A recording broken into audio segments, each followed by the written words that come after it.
everybody. This is Alicia, Liz, and Ann, and we are Servant Decoded. And we are here to discuss all things Servant. And currently, we are going crazy, talking about the craziness of the episode Tiger, Season 3, Episode 5. Written by C. Henry Chasen and directed by Celine Held and Logan George.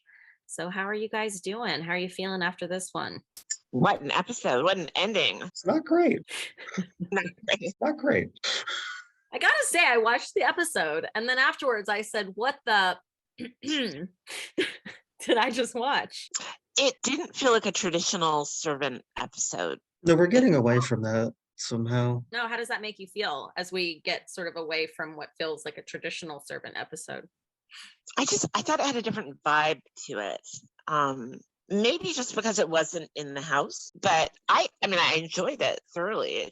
It seemed to have a different feel to it. The direction more than the writing. I feel I'm getting unnerved because sometimes I'll feel like I'm getting a grasp on what's going on. I'm like, okay, I think I've got this. I think I know what's happening. And then I watch the next episode and I am like, I have no idea what's happening. Every single week. Every week we're playing all the tricks. We're inverting things. We're reinverting things. We're like doing mirror. Exactly. I'll get so excited, I've got it. Yeah, not even plot-wise, but like filming, they're throwing everything at the fan here. Like ramping up tensions, and then they're like inverting it, and everyone's going inside. It's still very claustrophobic, and it's almost like we'll get a small payoff on something, but and then quickly. Yeah, and now we're doing that long con where everything's like kind of upsetting, and then it's fine for a minute, and then it's fine for a long time, and then it's too fine, and now it's, and then it gets real dark. Exactly. Well, I thought we could start off like we've been starting off lately and kind of discuss the title and maybe what that means thematically to the episode. So as Liz has become wonderful at, will you tell us what you learned this week in your dive into the episode title? Well, I learned a lot about tigers. Sounds appropriate. But as pertains to this episode, this title wasn't as deep in terms of like subtext and deeper meaning. On the surface, Leanne gets her face painted 3/4 of the way as a tiger, but as I read up on tigers tend to be they're apex predators.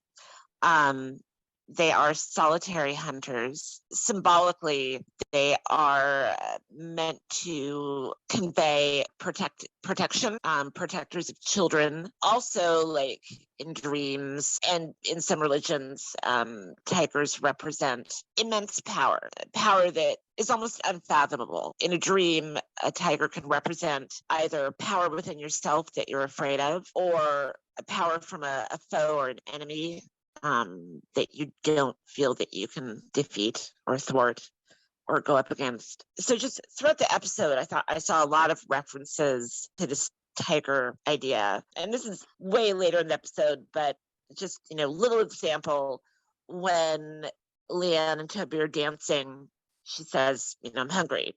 And she yells, hungry, food. And then she runs off alone in search of food, the way a tiger would.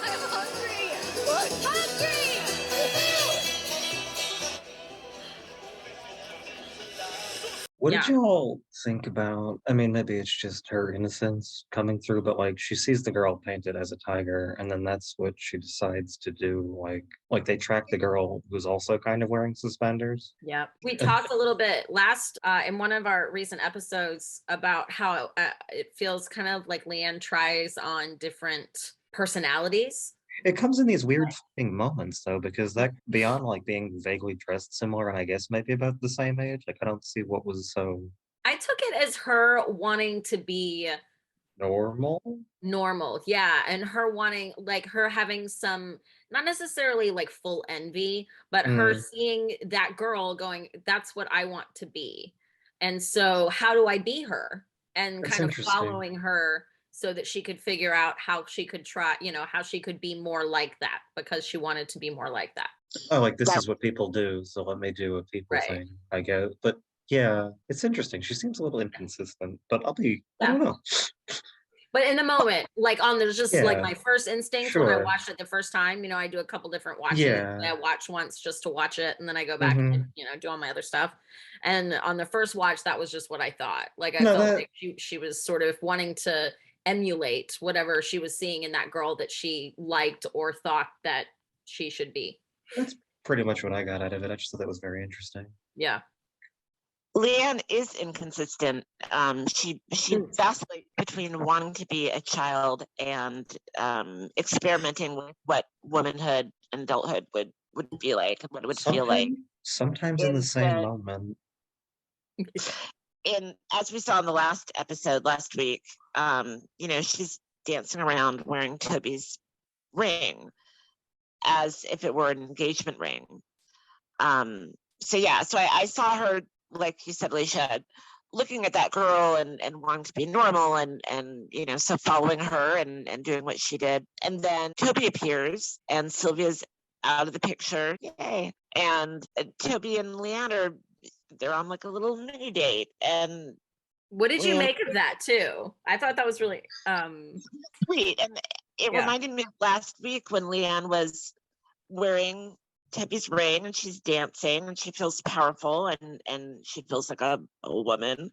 And this week she and Toby are together doing that little mini date, and she seems to feel really free and she seems to enjoy the idea of being a woman. I think it really scares her, the idea of leaving the nest, of leaving that family that she just got.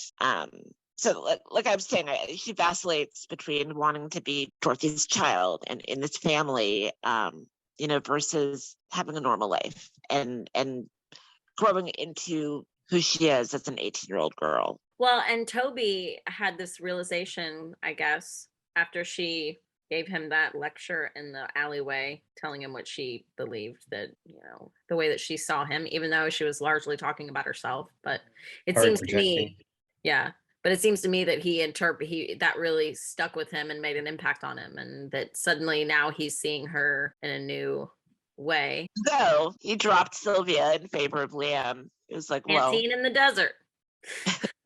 This person was horrible to me. This person said something nice to me. Okay, let me go this way. And that other person's gone, and you're here. So before we sort of walk through the episode, I wanted to talk a little bit about the house, because we know that the house is a character, and more each episode, I feel like that's become more and more prominent in a variety of different ways. And also the fact that we know that M. Night has talked about how the house is its own force character within the show makes me look at it in that way. And so I'm always looking for moments where that might be revealing itself. So the big buzz is that the green window's back. And I don't even know where to begin. I don't know where to begin. What do you think about the green window, Ant? Do you think that what do you think is happening? I don't think it's fair. I don't like it. I don't really know. Like, it's just, I have no context just yet. Yeah.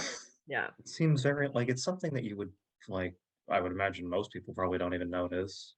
Not even because, like, you're not paying attention. It's just, it's such a non... Yeah. But yeah, no, it's plainly clear that, like, either the building is changing. Right. Or buildings don't do that. I don't know. No. Like, yeah. No, I know. I tried to shoot holes in the theory, right? I tried to go, okay, well, maybe we're actually looking at the other side of the street and people are thinking we're looking, I mean, I really did. I went through and I shot holes in it. And one of my favorite servant Redditor buddies, who helped kind of inspire us to get this podcast going, she was like, no, here, let me show you. And she walked me through it. And I said, okay, I'm with you. Yes, you're right. I see it. Like, but what? I just because like they're not in the house currently, or like when this is going on. Like, so what is? Yeah, and it's not showing up a lot. So allegedly, it only showed up. We saw it in Jericho in season 1 when the horrible thing happened, and then it randomly popped up again in this episode, and we see it behind Toby, or not Toby and Sean when they're cooking outside, and we see it again. And for anybody that hasn't been following that theory or that little observation, if you look, there's 2 windows next to the door of the Turner's house that are trimmed with black.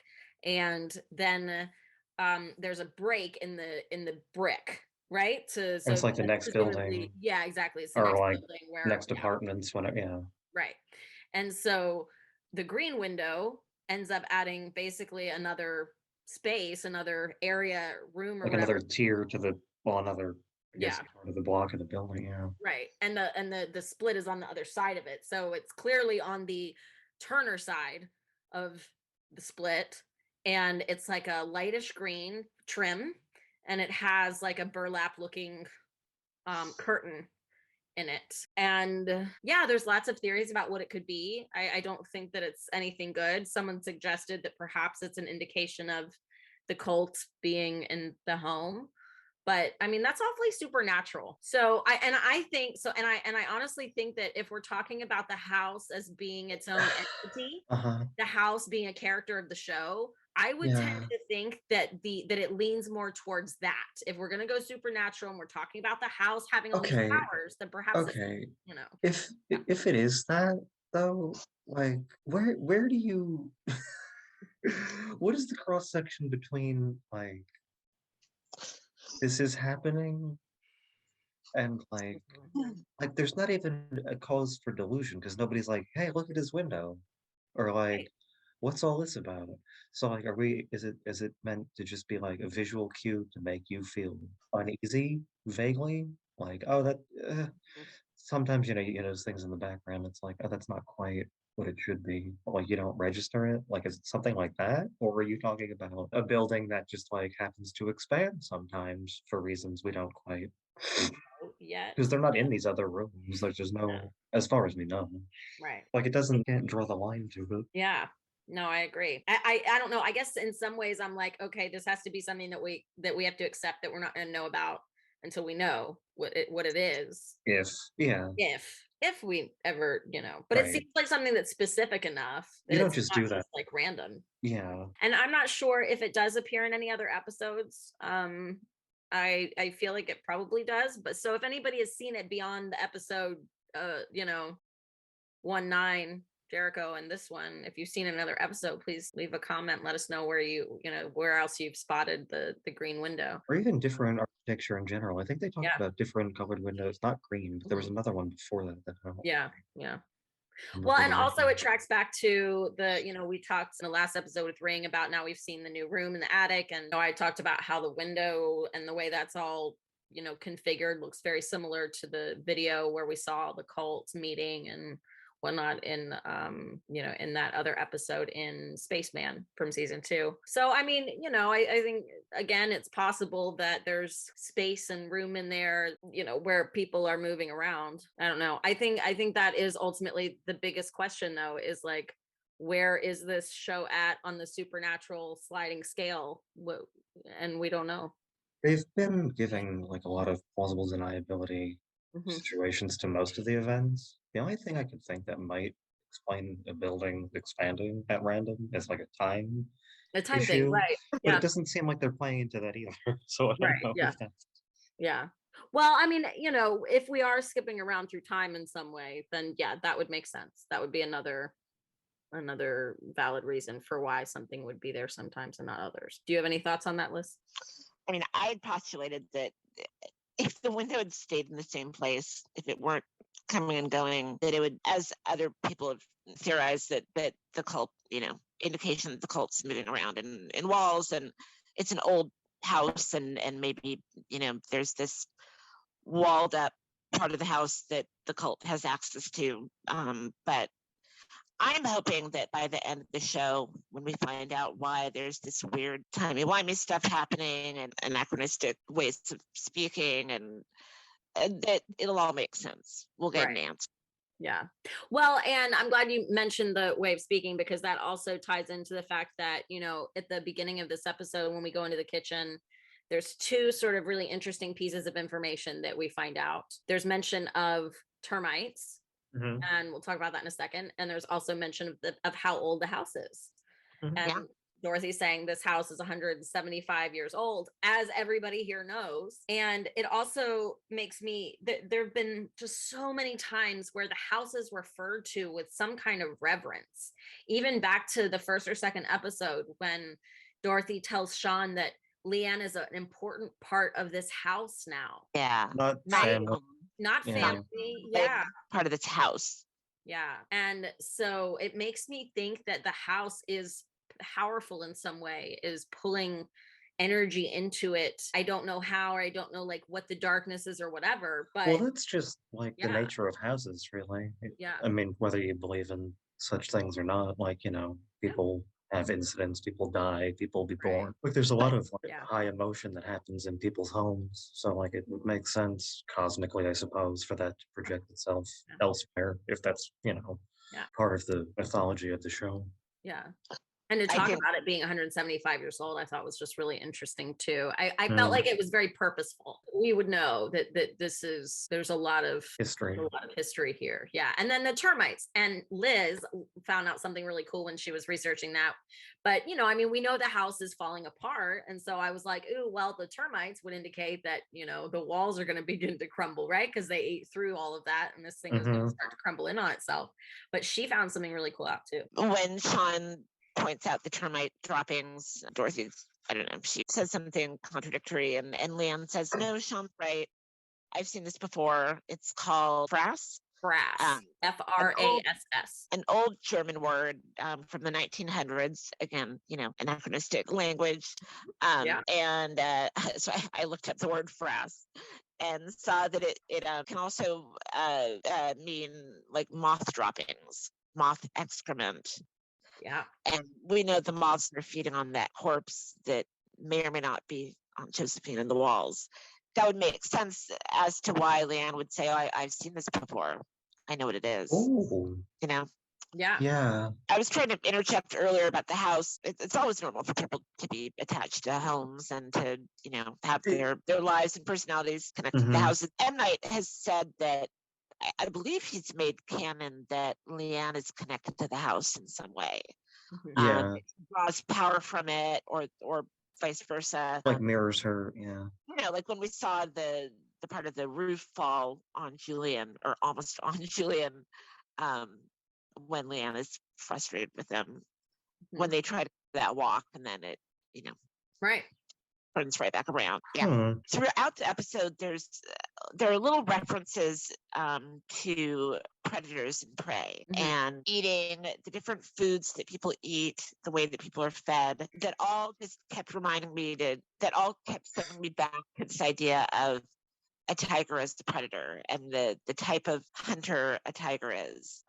You know, versus when Julian's telling Sean that Dorothy's going to be on the news, and he says, oh, it's going to be a disaster. You know, those memes that are out there about her being a cow, you know, cows milk that feed babies. See, little things like that. That's true. That's a good point. Well, what do you make of the fact that Toby told Leanne that she was half a tiger? Yeah. Well, right? I think that also like circles back to what you know, just the duality within Leanne in general. And the fact that she doesn't have control per se over her powers. They seem to come out when she's heightened in an emotionally heightened state. They flow through her, but can't really control them. Yeah. Not yet. And that's what the cult was worried about, was that she's too powerful. And we have to monitor her. Otherwise, I've been thinking a lot over the last week about George, you know, saying, do you know who you've invited into your home? You know, and if you're combining these two things, you've got this home that has this sort of internal, it's an entity in and of itself. And then you bring somebody in the home who has these powers, and you sort of bring these two together. That's, you know, I think he's trying to really say, hey, this is a recipe for disaster here. You don't know what you're dealing with. Right. A disaster in which way, though? Because it could also be a disaster to get the things that you want, i.e., baby, and then whatever may or may not happen with Sean, Right. who got a nice phone call this week. I mean, I think he was referencing the fact that Leanne is she's a teenager, with She's unpredictable. her emotions are all over the place. She can get really emotional, as teenagers want to do, but she being a special case that when she gets emotional, seagulls tend to attack someone's face. I mean, I think that they're also all being tested in a variety of ways. And you mentioned, here we've got Sean suddenly out of the blue. He gets this call again from Taylor from Gourmet Gauntlet, whose voice sounds just like the way that she speaks. And it sounded exactly like the other call. And she doesn't even really talk to him. She talks at him.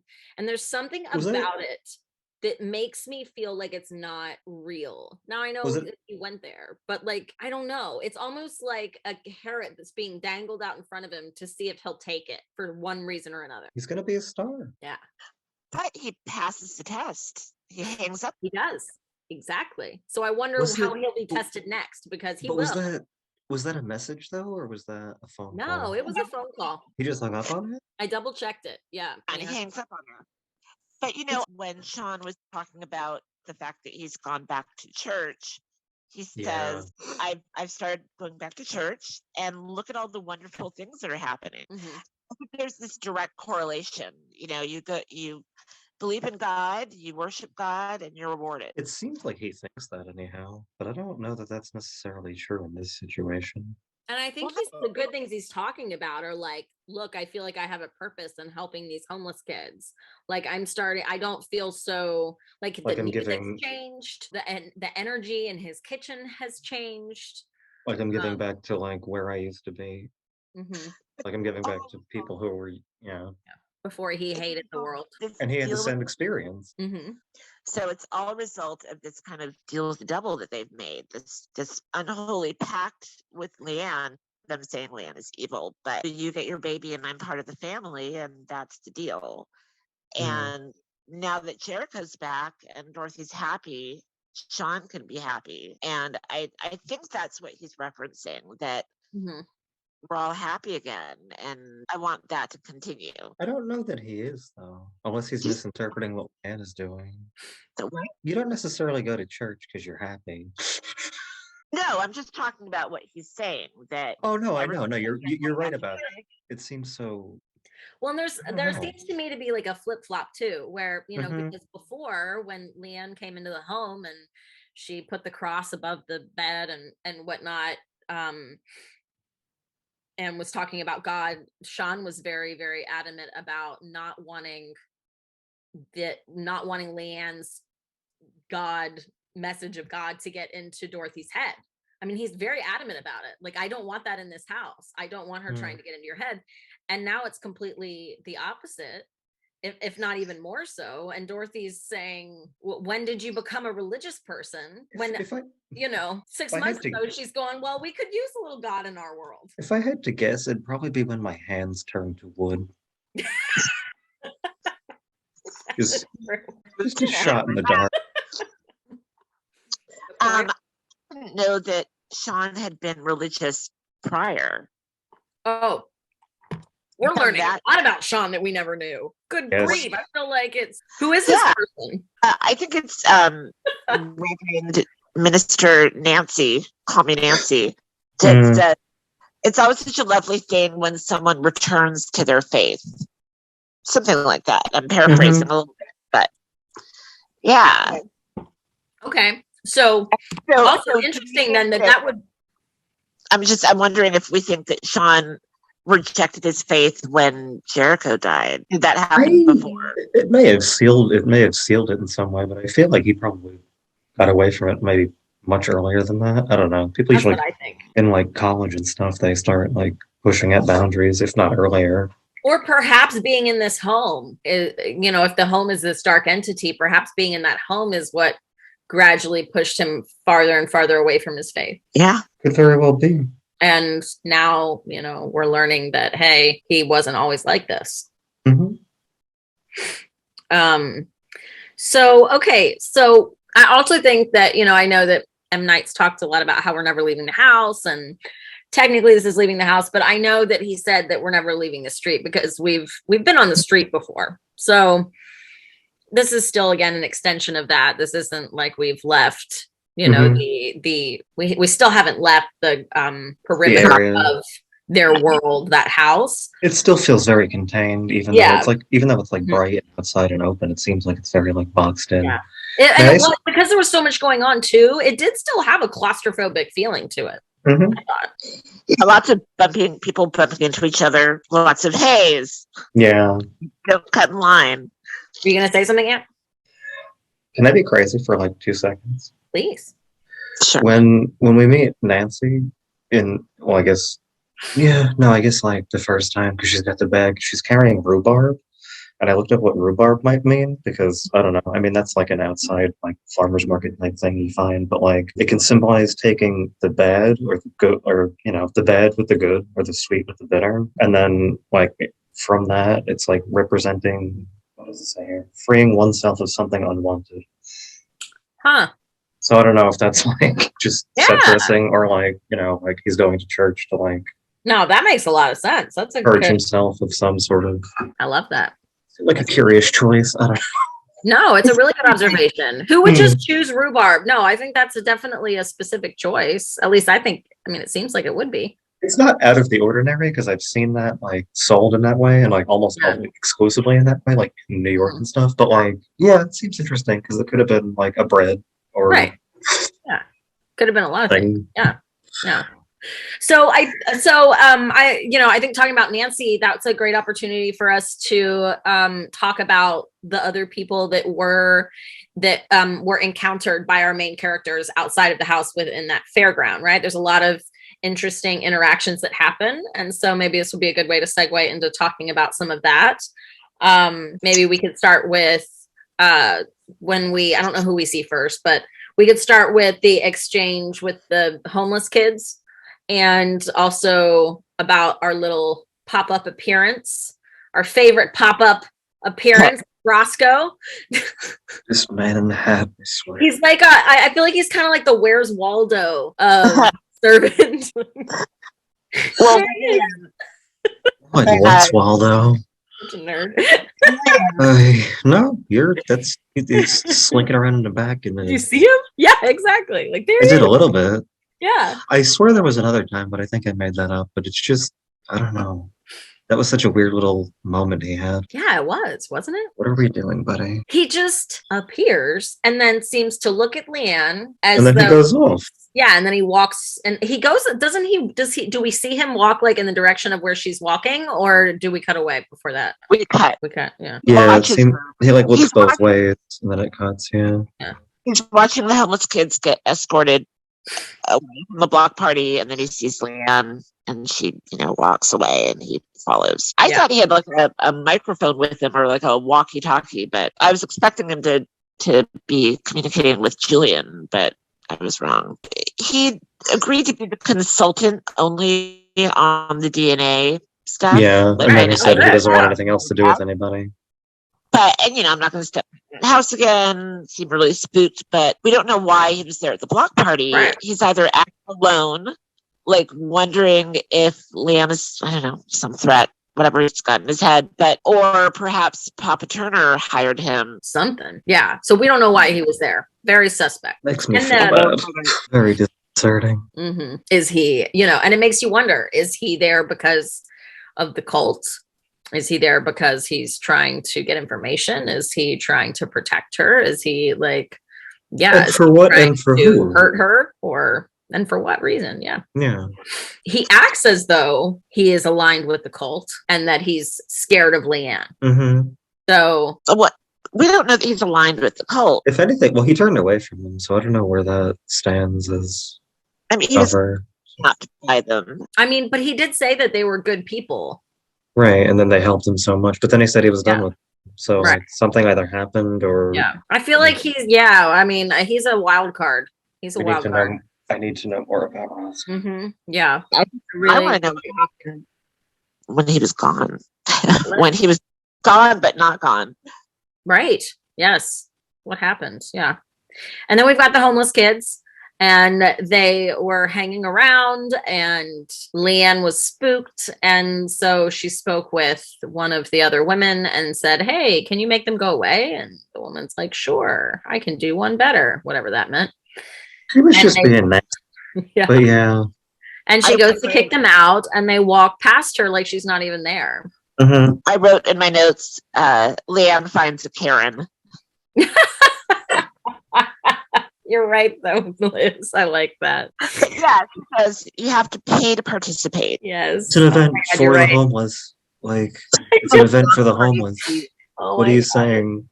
That was you're right. Leanne finds a Karen. That's exactly what it was. What a bananas. Oh, God. What a horrible interaction. God, that was awful. Yeah. I mean, it was meant to be. The woman was so believable. Kudos to her little acting, to her scene there. Oh, sure. I'm not trying to be, I thought she did a really good. I was very. Oh yeah, it's hypocrisy at its finest. That she did great. Block parties to support the homeless and feed the homeless. They can't be here. And, block parties are all about people that live in the area, people that live in the neighborhood. On our street, and then she says you have to pay to participate. And I really felt like I knew that woman, right? Like you could just, I don't know, it's just there was something. It was like we all know who that person is. Mm-hmm. But I did find it a little strange that the group who has been staring up at Leanne for who knows how long now walked past her like they didn't even see her, like she wasn't there. Yeah, we went over that at length in our pre-recording discussion and didn't come up with anything really. Yeah, I mean, I don't know what's to that, but I just thought it was something to note. I don't know if it's I don't know. There have been other instances throughout the series where someone gets ignored by people in a strange situation where you're like, how did they not see that person there? Like, why did they just act like they weren't even there? That's happened a few times. So it does make me, wonder if that's like another one of those clues of, whatever the mystery is. Yeah, the strangeness. Yeah. Mm-hmm. What's another example that comes to mind? Oh, what's another example? Yeah. There was an instance when the people were working on the house. I can't remember if it was late in season 1 or early season 2. And they kind of were moving around and not even acknowledging that Dorothy was even there, if I recall. Okay. Yeah. They just didn't even look at her. They didn't say anything. It was just like she wasn't even there. And it was strange to me. Would this be a good time to jump to Baby Jericho? Yes, that's a perfect segue to that. Yeah, let's talk about that. The concept this was brought up. That was a great point that was brought up by y'all, and when we were talking about this beforehand. So yeah, Liz, go ahead. Let's jump in and talk about that. In our pre-potting talk, one of you brought up what was odd that Dorothy approaches Isabel and the camera crew holding Jericho and says, don't you want to interview me? And they're all kind of taken aback, but none of them says, oh, this is Jericho. This is your baby. Yeah. No one coos or oos or asks to hold him or makes mention of him at all. And that happened throughout the episode, that Dorothy's got this adorable baby with her, and we don't see anyone saying anything to him or about him. Yeah. Especially like Minister Nancy. It was just odd. And I think at one point I said, what if he's invisible? What if no one else has seen him? Yeah. And I hadn't even noticed that. I thought that was such a crazy, like, I was like, how did I not notice that? But you're absolutely right. They don't. None of them do. Especially at a block party event. Yeah. Yeah. Family oriented when people would be cooing over a baby. Right. Yeah. An odd moment or number of moments. It does make me think of like, that clip in the trailer where, she has the doll in her arms and it kind of flops down and she has that look that she gets sometimes. Yeah, that look that she gets. Yeah. I mean, I don't think that like Dorothy's carrying around a doll. No. Because that's even more crazy. Like, but it is very strange that nobody is At really least vaguely interested in the baby. Yeah. Yeah, that's very strange. Yeah, you're right. If Dorothy were carrying around a doll, that would be something that people would pointedly ignore. Not That's that I'm fair. saying I think that's what's happening, No, but yeah. that would be cause for no mention. Yeah. And even at your politest, you might be like, "Oh, baby," just to like whatever for her brain. If you're like friendly, even Isabel, your coworker. Oh, there's the baby. Yeah. she went to the baptism. Yeah. So you would, yeah. And at the baptism, I feel like there was interaction with the baby and other people. Yeah. All over the place. So this is like a new thing. Mm. And I think that it was easy to not notice because they're into the, they seem to be into the routine of like, okay, now everything's normal. Okay, so let's talk about the face painting moments and sort of that as what seems to be maybe the turning point for the episode. So scary. So Leanne really followed chilling. that girl, right? And decides she's going to go get her face painted in the middle of it. Oh, side note, like 3 times the woman painting her face says to relax her face, which I thought was that a little strange. I don't know why. I don't know if it matters, but she said it a lot. Oh, and then when she gets her forehead touched, she asks the girl, like, "Do you still speak to your mother?" I don't know if that's supposed to be like some kind of a right. That's the question she asks. Leanne asks of the face painter. Well, she thinks it is, but it's whoever's drawing on her face. I mean, right. doing that symbol. Yeah. I just thought that was an interesting question to come up then. Yeah. Well, speaking of that, when the woman compliments Leanne on her overalls, my mother gave them to me. They were hers. So how did that make you guys feel when she said that? Like, what was your first gut instinct or feeling when you saw that moment? That hurt my heart. That made it feel really sad because I love seeing Dorothy being maternal towards Leanne, and it hurts how much Leanne wants that. It's so obvious after his performance.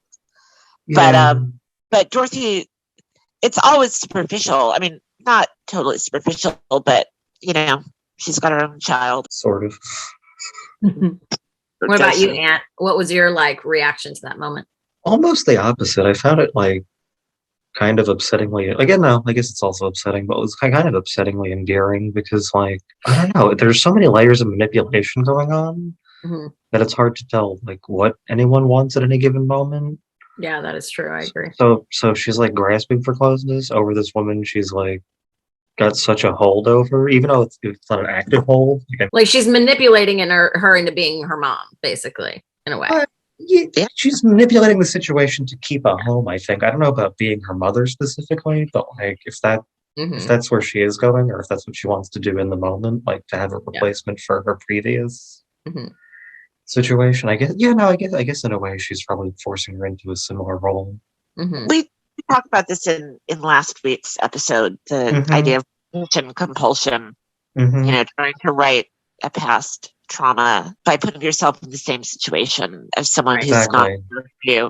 Exactly. So it felt I don't know, kind of felt both ways to me. I know it's not a good end, but it wasn't all bad. I felt a little, it made me feel anxious. Yeah. Because I just thought, it can never be. Oh, yeah. This could get really bad because. And it's already really bad. Yeah.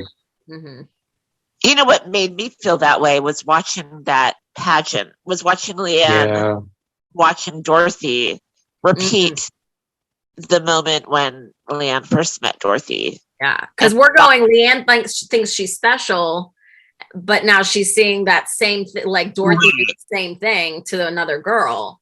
The way that Leanne seemed to be processing it by the look on her face was more like just a moment of happy recollection. I know.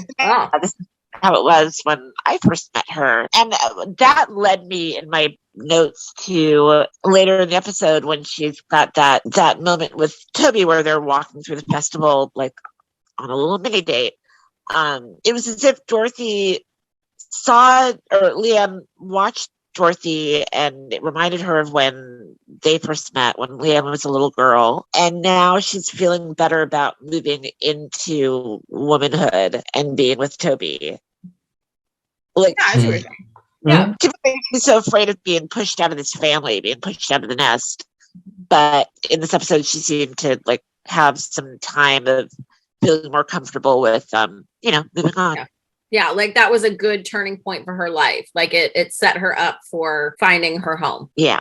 Yeah, exactly. So we're in the tent, and she's has a moment where she's got her guard down, and we see old creepy hand drawing something on her forehead, which some amazing eagle-eyed Redditor saw that it was the same shirt that the guy at the end in the tent is wearing. So it was clearly done by scary cult tent guy who attacked her. And I think that, we talked a little bit about what was that was happening in that moment. So let's talk about that for a minute. I felt like when I watched it that it was perhaps because after that scene was over, it was after that where she sort of started to spend time with Toby, and then kind of really became somebody who seemed like she didn't have any care in the world. Yeah, that was a totally different tone. Totally different. Now, it doesn't make sense to me that she would let her guard down in that way when that had just happened to her. She knew in that moment that someone else had come in there and done that. She knew it because she's opened her eyes, and the other girl came back in, and you see her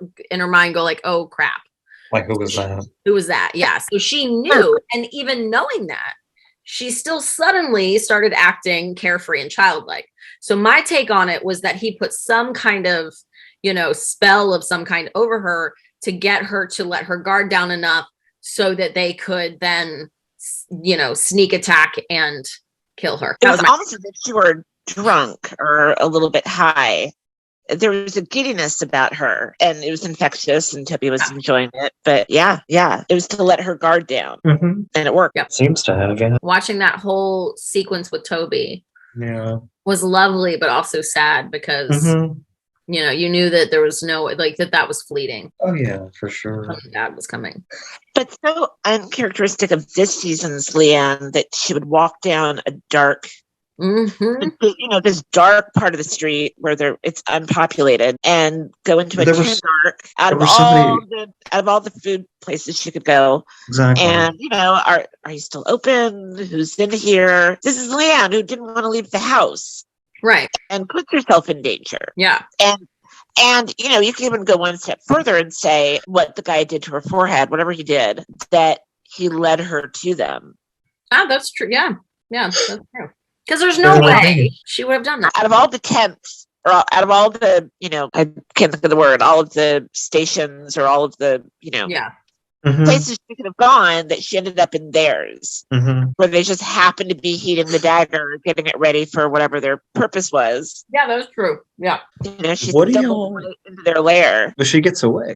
Right. But, Oh, I know. I'm just wondering if they led her to them. I was trying to pay attention to see if they looked surprised in that moment. It wasn't a surprise, they were preparing it, but at the same time, they almost did see a little surprise to see her right there in that moment. But I mean, I don't know. I mean, they weren't dumbfounded, but it almost seemed like it was like they were irritated that she hadn't come at the right time. Like you're early. Exactly. Yeah. You're meant to come 5 minutes later. Why is everybody so incompetent? I mean, I understand we're like building to something and it's tension and everything, but like it can't be that hard to kill this girl. And like, what happened? The episode, why is Lamb so powerful? No, of course, absolutely. And like, what happened in that moment when she closed her eyes and we switched over to like, did she just get away? Did she like hurt these people? And I really found myself wondering, like, are they ever going to tell us? Are we? Yeah, it's hard to tell. And who's boiling water? Yeah. What is that about? Right? She walks in the house. There's the tea kettle is on. Yeah. But Dorothy and Sean come in after her. Yeah. Seemingly, yeah. So who was making tea? And she has time to like wash the shirt or wash her over. But where were they when she was running through the street screaming for them? Where was anybody? Where was anybody? You got to clean that stuff up. Things just don't, like tables and whatnot don't just disappear. Like, yeah. So that's another one of those things that's really weird. We're like suddenly we're in a vacuum. where You know she's what? in danger and nobody's around. And she's concussed. Yeah. And you know what was weird was that Dorothy finds blood on the doorknob and then just goes, oh man, there's a scuff on the floor. And she sees the scuff marks on the floor too. Fresh blood on my fingertips. Oh man, the floor is scuffed up. Not again. Now I'm gonna have to do something about it. And then why does Leanne lie? That's the bigger question, I think. Because I do think that Dorothy is going to ask her or will ask her, to some extent. But I did wonder why Leanne lied. Was it because she didn't remember in the moment? Or was it because they're like, or is it because she killed them and she didn't? You must be so tired. Oh yeah, no, I had fun. But why would she lie about killing somebody? They have a lady in the wall. Yeah. They all know they have a lady in the wall. Right. We're well beyond no, it's not. I mean, not to be in the business of killing people, but yeah. I thought it was just interesting little thing that Dorothy says, "Are you okay? Did something happen?" And then she pauses with Toby. Yeah, I did. I thought that was interesting too. I wrote that down. Yeah. Go back to the title tiger. When Leanne walks into the house, wanders back in the house in that kind of dazed state. After she locks the back door, she turns around and faces the camera. The way the light hits her face, it looks like claw marks across the side of her face. But it's the black part of the face paint has been smudged where it looks just like claw marks. Mentioning that, I feel like there's been a lot of alluding to or referencing to assault of some kind, particularly maybe sexual assault or domestic, abuse or domestic assault, because we had earlier in the episode, to me, it seemed like when Isabel and that other woman were talking about Dorothy and the ambulance and the cops, that was the implication was, they seem to have this great marriage, but the cops keep getting called, you do the math, right? Which to me, they were implying that there's domestic abuse. And then we have Dorothy ask her, Toby do anything? And then... Well, that's I think that's just a fun little treat for us to keep bringing up, she gonna find out that way. And I don't... Yeah. I don't think... Because that's what they've been doing this season a lot, is a lot of long cons. Yeah. That's or kind of sort of, I mean, it's not funny, but kind of sort of obvious jokes of haha, DNA test. Yeah, hello. Yeah, almost. Things almost. We're not going to do it that way. And we're also not going to do it this way. Yeah. But here's a window. You can look at some windows if you like. It's a window. Here's some blood being smeared down her face. Make of it what you will.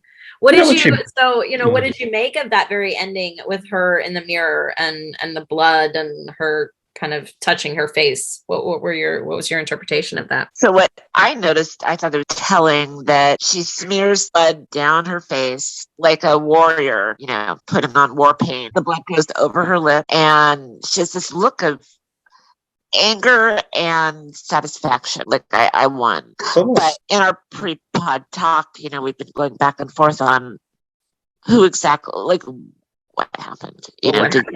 Was it her? Was it the youths? Was it It's almost what happened escaped? If it's almost like an inverse of the last episode where she's dancing, because that it's such a free thing. She got one over on Sylvia.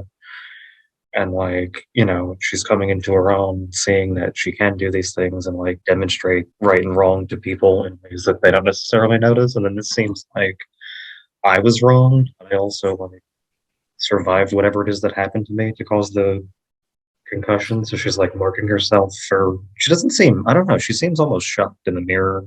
Yeah. In that last shot, so I don't know if it's necessarily powerful, but it's definitely maybe I need to be careful. Yeah, right. She's realizing that she's more vulnerable than she thought. Even though she does have that power. Yeah.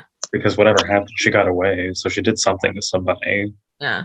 So it was so mysterious because she goes back there and she thinks she's escaping them, but suddenly then she's surrounded. And you can really tell. It was is she surrounded by cult members? Is that the homeless people coming out to protect her? I think And they're so, also cult members, though. So I don't I know what mean, that. yeah, it was really hard to tell, purposefully, obviously, what the heck was about to happen. And then all we got were flashes of her on the ground a couple times before we, Yeah, nothing very powerful. Nothing like, yeah. she's like smacking somebody in the head or like, Yeah. summoning So some. I think we'll get more information on that. Oh, for sure. But, I mean, So in the beginning of the episode, Julian noted that there were even more homeless youths in the park now. And since the main ones that we know were kicked out of the block party, it would make sense that this growing number of homeless youths were in the park, and that was them, behind Leanne, and that they based on the especially the looks of when they were looking up at her last week in the window, it's like they were gazing at a god or a leader. Yeah. So perhaps they came to her defense. That's what I'm thinking. Leanne kept touching the back of her head where that blood was. It could also be her remembering what happened. She was concussed and she didn't really remember what happened. Yeah, you made a good point earlier that she hit her head really hard. She hit her head on the ground. Yeah, and they did that neat camera trick of going upside down. Yeah, because she ran and she backed and boom, the head hit the ground. And then she kept running and, she kind of touched it and then she touched the doorknob and opened it as she flew outside. So, that could have been the blood that was on the doorknob that Dorothy came across. It did look like the gash on the back of her head was much more serious than what that blow, when she fell could have caused. But I mean, who knows? An uncharacteristically ambiguous ending to a servant episode. Wow, bits and pieces. What? What? They did what? It was very opaque. It really was. It really was. And I don't know. It did. I felt very unsettled at the end of it. I really did. I felt very uncomfortable. Probably rightly so. Yeah. Well, and that's what I meant at the beginning of our episode, that this episode just felt a little different, a little off, not in a bad way. I really loved when just one of the technical things I thought was really cool was anytime that she was running through or we were moving quickly through the block party and we would hear the sounds and the music coming from the different tents. I just thought that was really cool stylistically. It helped add for me to the chaos. When it was quiet upstairs and then she comes down and she comes into the kitchen and then suddenly she gets into the kitchen and boom, it sort of opens up with, again, the loud noises and the music and somebody coming through the door. And it's sort of, every time she leaves the comfort of her solitude, we sort of enter into chaos in a way that's being done really well using sound and camera shots and stuff like that. Absolutely. Well, we reached the end of another episode. Was there any other little tidbits that we wanted to maybe mention or draw attention to before we wrap up for today? Oh, I don't think we mentioned this earlier, but we also talked a little bit about Julian in this episode. I really felt Julian was adrift in this episode, and I think that was probably purposeful as well, with Sean saying, hey, go and be and enjoy and don't.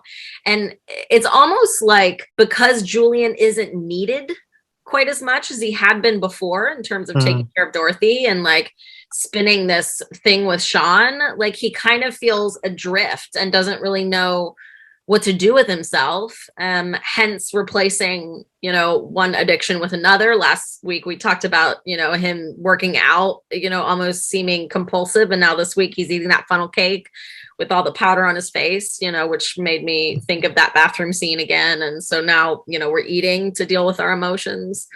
In a way that as if he were alone or just didn't care, as he looked like a pig at a trough. And then he got jealous.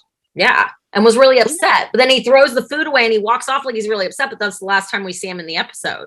It just felt, I felt his anxiety or his sense of feeling adrift throughout this episode, even though he wasn't crucial to the plot and what was going on. I wrote the word adrift in my notes. Really? Yeah.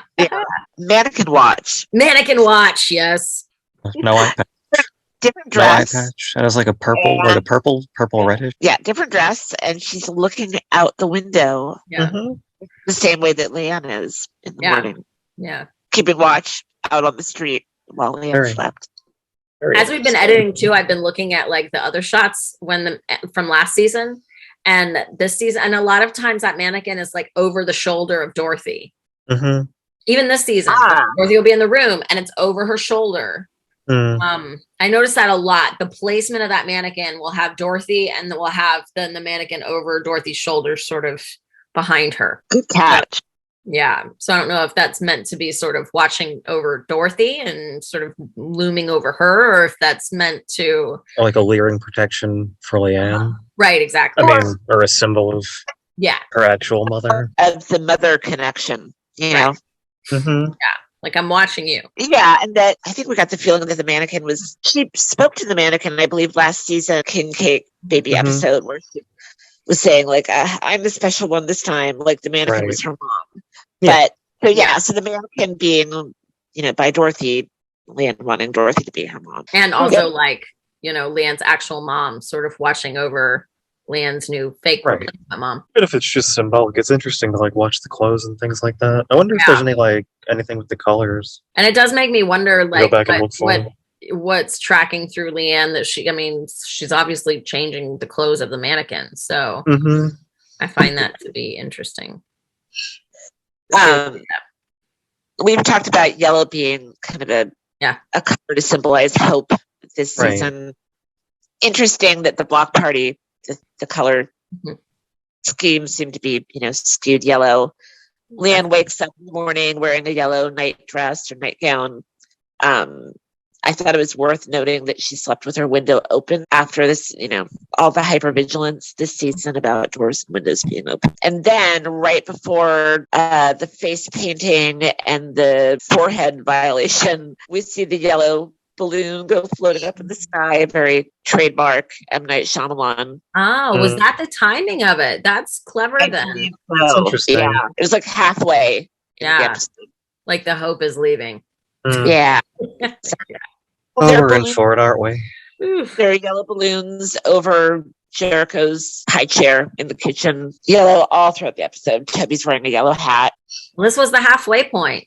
We are halfway through the season now, which I can't even believe that we're that far already. It goes so quick. How's everybody feeling? Good? I hope it's good. I really am enjoying this. I think this is my favorite. Yeah, so far. Great. I think I agree. Every episode just has like another new thing, even if it's like a new same thing. Like they do it differently enough that it's interesting. Yeah, and there's so much to play with. There's been so much to dig into and look at and theorize about. And, I feel like, sure. I feel like every week I'm like, oh, this is my new favorite one because like it's like something always happens, and I'm like, oh. Wow. Well, and I also like that, you know, season 1 and 2 had some similarities in the sense of like the search for Jericho. So I think that this season being out of that pattern, and we've got Jericho, and now what happens? I think that's also the reason why it feels like more interesting, and we're getting new stuff all the time, and we're moving forward because we're out of the repetition of the first couple seasons. Not that was bad or that they were bad. I'm just saying, like, we have new questions to answer. Yeah, exactly. Yeah. Not having a baby would make it difficult to explain having Leanne around for a third season, but also it would have gotten a little stale. Yeah, you know, another season of if they just kept it to for sure. Good episode, good season, great. Yeah. All right, everybody. Thank you so much for listening. We really love talking about the show, and thanks for all the comments and new people that are signing up on our page and also following us on TikTok and Twitter and whatnot. So we're going to start doing a little TikTok post each week, as well as our favorite Julian lines, our favorite Julian line of the week. Although maybe we'll catch up with some of our favorite past Julian lines. So if you have a favorite Julian line of the week, or even just other episodes, let us know in the comments, and we can incorporate them into our, you know, fun little TikTok videos as well. Makes it interesting. Yeah, exactly. Just have a little fun with the show. So thank you guys so much. like I said, if you're into hearing about it and you want to keep updated, please subscribe. Make sure you hit the bell so that you get notifications. And we will see you next time. Yeah. This is Servant Decoded, Alicia, Liz, and Ann. And thank you guys. Have an awesome week. See y'all later. Bye. Bye.